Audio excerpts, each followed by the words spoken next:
ලෝකේ තියෙනවා PISA කියලා වැඩසටහන. PISA Program for International Student Assessment කියලා. මේකේ අදහස දරුවන්ගේ කුසලතාවයේ ඇගයීමේ ජාත්‍යන්තර වැඩසටහන. එතන මේකෙන් හොයලා බලනවා මේක OECD countries වලින් කරන්නේ. Organization for Economic Cooperation and Development කියන රටවල් වල සංවිධානයක් තියෙනවා. මේකෙන් කරලා බලනවා ලෝකේ හොඳම ශිෂ්‍යෝ බිහි කරන්නේ මොන රටද කියලා. ලෝකේ හොඳම ශිෂ්‍යෝ බිහි කරන්නේ මොන රටද? ලංකාවද?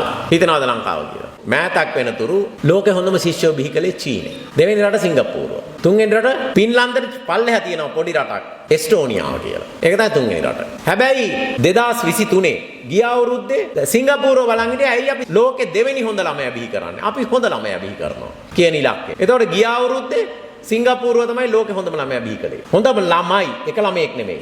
ලෝකේ හොඳම ශිෂ්‍යෝ බිහි කරන රට සිංගප්පූරුව. ඒත් ඉස්සෙල්ලා චීන. චීනේ සාමාන්‍යයෙන් මිලියන 30ක් ළමයින්ව එළියට දානවා අධ්‍යාපන ක්‍රමය හරහා ශ්‍රම වෙළඳපොළට. ලෝකේ හොඳම ශිෂ්‍යයෝ හැටියට. සිංගප්පූරුව දාන්නේ 30000ක් 40000ක්. එතකොට ඒ වෙනකොට සිංගප්පූරුවට ළමයි 30000ක් 40000ක් එක්කලා කරන්න බැරි දේ චීනේ ළමයි මිලියන 30කට කළා.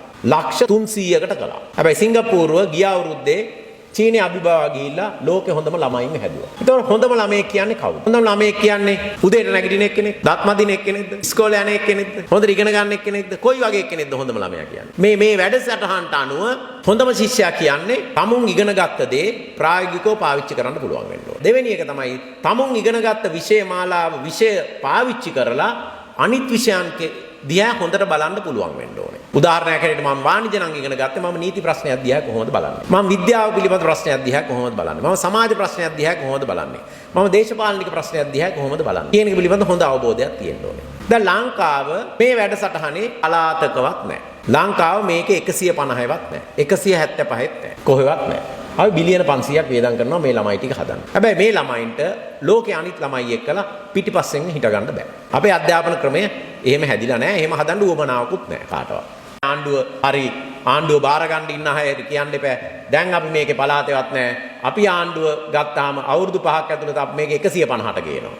එහෙම නැත්නම් 100ට ගෙනල්ලා පෙන්නනවා. ලෝකේ හොඳම 75 වෙනි ළමයා හදනවා. 50 වෙනි එක්කෙනා හදනවා. එහෙම කතාවක් තියෙනවද? එහෙම කතාවක් නැහැ. මේ ළමයි කොහොම හැදුනත් කාටවත් ප්‍රශ්නයක් නැහැ. එතකොට අනිත් එක තමයි දැන් මේ ළමයි හදන එකේ මොකද්ද ප්‍රතිඵලය? අපි මේ ළමයින්ගෙන් මොකද්ද බලාපොරොත්තු වෙන්නේ කියන එක පිළිබඳව මේ දහම් පාසල් ගුරු බවතුන්ට හොඳ අවබෝධයක් තියෙන්න ඕනේ. දැන් උදාහරණයක් හැටියට අනිත් රටවල් මේ අපේ රටවල් වගේ අයාලේ අධ්‍යාපනය දෙන්නේ නැහැ. දැන් උදාහරණයක් හැටියට සිංගප්පූරු වගේ රටවල් වල තියෙනවා මේ අධ්‍යාපනයෙන් ලබා ගන්න ඕන ප්‍රතිඵල මොනවද කියලා. ඒක Google කරලා බලන්න පුළුවන්. මං කියන දේ බොරුද කියලා. සිංගප්පූරුවේ අධ්‍යාපන අමාත්‍යාංශය ඒගොල්ලන් වියදම් කරන සල්ලි වලට ළමයාගෙන් බලාපොරොත්තු වෙන්නේ මොකද්ද? ප්‍රාථමික ද්විතීය සහ තෘතීය primary secondary tertiary කියලා ඉලක්ක තියෙනවා. පළවෙනි ප්‍රතිඵලය තමයි ළමයා ඉස්කෝලේ 5ට එනකොට. ඒකට සිංගප්පූරුව බලාපොරොත්තු වෙන්නේ මොකක්ද? දැන් අපි මොකද්ද බලාපොරොත්තු වෙන්නේ? ළමයා 5 ශිෂ්‍යත්වය. ශිෂ්‍යත්වය පාස් වුනේ නැත්නම් ගෙදරවත් එන්න එපා කියලා තමයි කියන්නේ. මේ එහෙම කියලා නේද? එහෙම කියලා. සිංගප්පූරුව මොකද්ද බලාපොරොත්තු වෙන්නේ? මේ ළමයාට හරි දේ වැරදි දේ වෙන් කරලා අඳුන ගන්න පුළුවන්ද කියලා. එහෙම නැතුව ඒ ළමයාට ඉංග්‍රීසි කතා කරන්න පුළුවන්ද? චීන කතා කරන්න පුළුවන්ද? ගණන් හදන්න පුළුවන්ද? විද්‍යාව පුළුවන්ද කියන එක නෙමෙයි සිංගප්පූරුව බලාපොරොත්තු වෙන්නේ. ඒ වගේ මේකේ අන්තිම ප්‍රතිඵලය තමයි ළමයා සිංගප්පූරුවට ආදරය කරන්න ඕනේ. දෙවෙනි ප්‍රතිඵලය ඉස්කෝලෙන් එළියට එනකොට අපි මොකද්ද බලාපොරොත්තු වෙන්නේ ළමයාගෙන්? එන්නේ මෙයාට විශ්වවිද්‍යාලය යන්න පුළුවන්. එහෙම නැත්නම් රස්සාවක් කරන්න. කියන එක තමයි බලාපොරොත්තු. සිංගප්පූරුව මොකද්ද බලාපොරොත්තු වෙන්නේ? මේ ළමයාට රස්සාවක් කරන්න පුළුවන්ද කියන එක නෙමෙයි. සිංගප්පූරුව බලාපොරොත්තු වෙන්නේ මේ ළමයා දන්නවද සදාචාරය කියන්නේ මොකද්ද කියලා. සදාචාරවත් පරිපූර්ණත්වය කියන්නේ මොකද්ද කියලා ළමයා දන්නවද කියන එක තමයි සිංගප්පූරුව බලාපොරොත්තු වෙන්නේ. මොකද්ද සදාචාරවත් පරිපූර්ණත්වය කියන්නේ? අර ඉස්සෙල්ලා කිව්වා වගේ මේ ළමයා දෙවියන්ට විශ්වාස කරන්න පුළුවන්ද කියන එක තමයි සිංගප්පූරුව බලාපොරොත්තු වෙන්නේ. ඒකේ අන්තිම ප්‍රතිඵලය තමයි ළමයා දැනගන්න ඕනේ සිංගප්පූරුවට රටක් හැටියට අවශ්‍ය මොකද්ද? මම ඒක ලබලා දෙන්නේ කොහොමද කියලා. දැන් අපි ඔය ගැන කතා කරනවද ළමයිත් එක්කලා? ළමයාට කිසිම අයිඩියා එකක් නැහැ, අදහසක් නැහැ. සදාචාරය කියන්නේ මොකද්ද කියලාවත් ලංකාවට අවශ්‍ය මොකද්ද මම ඒක කොහොමද දෙන්නේ කියන එක පිළිබඳ කිසිම අවබෝධයක් නැහැ. තුන්වෙනි ප්‍රතිඵලය tertiary තෘතීය ප්‍රතිඵලය. විශ්වවිද්‍යාලයෙන් ළමයෙක් එළියට එනකොට සිංගප්පූරුවේ මොකද්ද සිංගප්පූරුව බලාපොරොත්තු වෙන්නේ? අපි මොකද්ද බලාපොරොත්තු වෙන්නේ? අපි විශ්වවිද්‍යාල ළමයින්ගෙන් බලාපොරොත්තු වෙන්නේ මෙයාට රස්සාවක් කරන්න පුළුවන්ද කියන එක. මෑත කාලයේ වෙනකොට අති බහුතරයක් විශ්වවිද්‍යාල ළමයි බලාපොරොත්තු වෙන්නේ රජයේ රැකියාවක් කරන්න. ඇයි?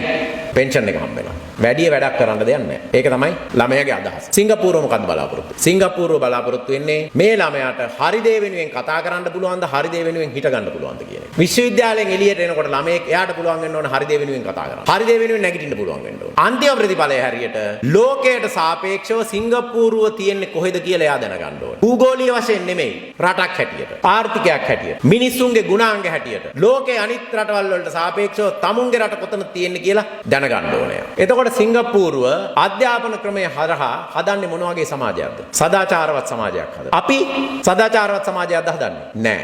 සදාචාරවත් නැති සමාජයක් හදනවා. සිංගප්පූරුව ඒ සදාචාරවත් සමාජය හරහා සදාචාරවත් රජයක් ගොඩනගනවා. අපි මේ සදාචාරවත් නැති සමාජය හරහා ගොඩනගන්නේ සදාචාරවත් රජයක්ද? නෑ.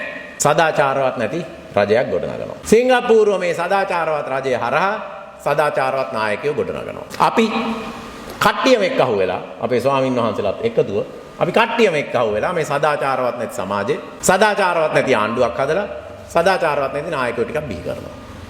ඒක හරහා තමයි ලංකාව අර තුන්වෙනි ලෝකයේ තිබිච්ච ලංකාව දැන් පාතාල ලෝකෙට ගිහිල්ලා තියෙන්නේ.